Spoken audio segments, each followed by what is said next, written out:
We are back with shocking video coming from the Low Country.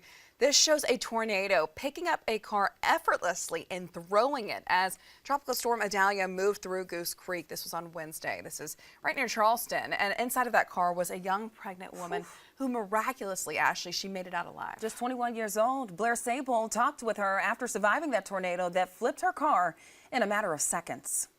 My first thought was, oh my God, I'm still alive. Malaysia Smoke is still processing what happened to her on her way back from work yesterday.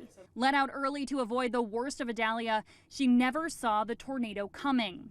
The twister swept up the expectant mother and her Honda Accord several feet in the air. She had to crawl out of her back window to escape. But looking at the 21-year-old today, you might not believe it. Her doctors barely could. I made it out of that with no bruising, no scratching, no broken bones. It was crazy. Her baby, 5 months along, is doing well too. It was instant relief. The National Weather Service reports that the tornado only traveled 158 feet here at US 52 by some car dealerships, only affecting Smoke's car. I didn't feel like the luckiest person before, but now I definitely feel lucky. I wouldn't even say lucky, like I'm just grateful. It was a miracle.